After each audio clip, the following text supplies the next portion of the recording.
Assalamualaikum warahmatullahi wabarakatuh. Perkenalkan, nama saya Meidu Wedranto dari Tadris Bahasa Indonesia 2C, NIM 1961518081. Di era zaman sekarang, tepatnya di zaman milenial, tentunya perkembangan teknologi sangatlah cepat berkembang.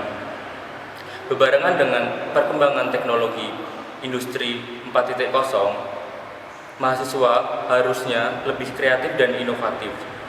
Dan juga pendidikan di Indonesia sangatlah memfasilitasi teknologi tersebut.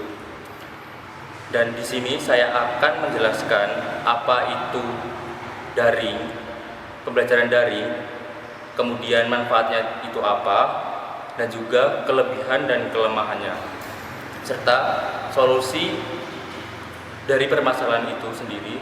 Dan nanti saya akan kasih pesan untuk kalian semua. Yang pertama, pembelajaran daring adalah pembelajaran dari jarak jauh yang menggunakan gadget maupun laptop berhubungan dengan dosen dan mahasiswa yang lainnya dan menghasilkan komunikasi yang interaktif dan sangatlah cepat. Kemudian daring sendiri memiliki aplikasi yang contohnya seperti WhatsApp, kemudian Edmodo, kemudian Classroom, dan juga Zoom.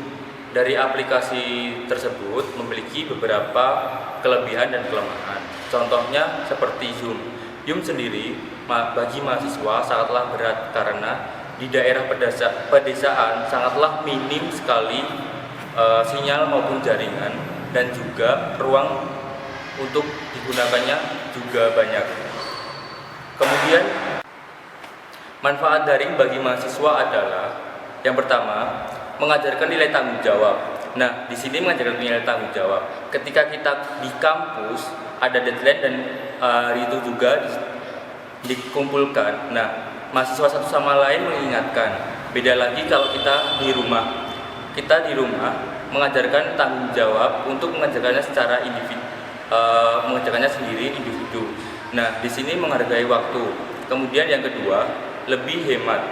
Yang dimaksud lebih hemat adalah ketika kita kuliah konvensional ataupun kuliah secara langsung, otomatis kita harus beli bensin dan biasanya kita juga jajan. Nah, di sini kalau kita di rumah, otomatis lebih hemat. Kemudian yang ketiga, kita bisa lebih bahagia. Karena apa?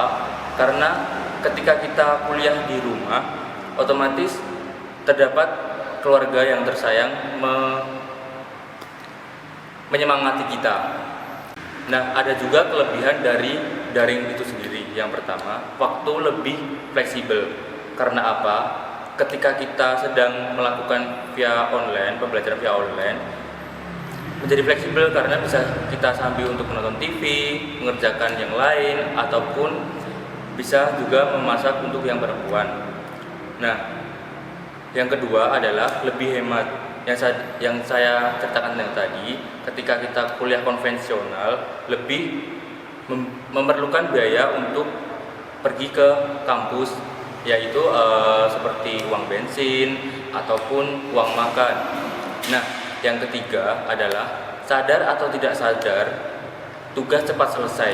Ketika kita diberi dosen tugas, nah itu cepat kita selesaikan. Agar apa? Agar kita tidak menunggu pekerjaan yang lain. Nah, selanjutnya sumber-sumber yang mudah didapat dan diakses di jaringan internet. Nah, ini memudahkan kita untuk mengetahui atau mencari sumber-sumber dari internet tersebut. Kelemahan daring bagi mahasiswa yang pertama adalah materi yang diajarkan, disampaikan melalui online sulit dipahami oleh mahasiswa. Karena apa? Karena tidak secara langsung tatap muka dengan dosen. Nah, hal ini menjadi mahasiswa sulit mencerna materi yang diberikan dosen. Kemudian yang kedua, tidak dapat bertanya secara spesifik. Yang dimaksud di sini, ketika dosen memberi pertanyaan, namun mahasiswa kurang jelas, jadi ini menjadi masalah. Kemudian yang ketiga, gangguan jaringan untuk perbatasan daerah ataupun di luar daerah. Ini sangat mengganggu ketika kita sedang kuliah, ujuk-ujuk sinyal hilang. Ini sangat memasalahkan. Kemudian yang ketiga, kuota internet sangat besar dan juga membebani mahasiswa. Nah, faktor kuota internet ini menjadi faktor kendala untuk terjadinya pembelajaran via online. Kemudian yang terakhir, suasana rumah yang mengganggu konsentrasi belajar via online.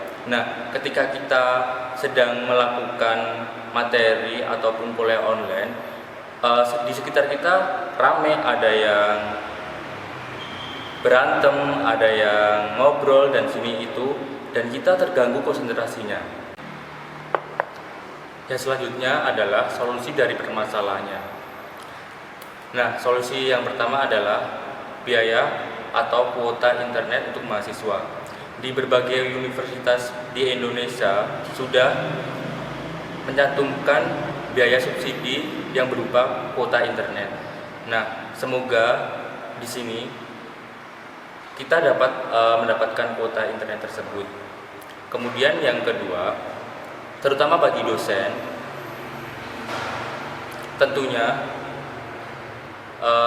bahan ajar haruslah dirancang dengan baik agar mahasiswa lebih mengerti, dan juga tentunya dosen lebih kreatif dan inovatif untuk mahasiswa. Kemudian yang ketiga, kita dapat disiplin, terutama disiplin waktu, menghargai waktu, bertanggung jawab atas tugas yang diberikan dosen. Nah, menurut saya pembelajaran daring sangatlah tidak efektif karena mahasiswa, terutama saya, tidak mengerti pemahaman materi yang didapat dari dosen, karena kita cenderung lebih efisien untuk tatap muka langsung. Kemudian soal kuota internet yang habis, pesan saya di rumah saja, jaga kesehatan. Kesehatan bukan hanya fisik tapi juga mental. Wajar takut tapi jangan panik. Ingat, ini hanya sementara, pasti bisa hilang demi kebaikan bersama. Sayangi keluargamu, temanmu, dan saudaramu dimanapun berada. Tetap berdoa, syukuri yang ada, berpikir positif. Semoga apapun yang dipelajari kali ini dapat bermanfaat bagi kita semua. Sekian presentasi yang bisa saya sampaikan, kurang lebihnya mohon maaf. Wassalamualaikum warahmatullahi wabarakatuh.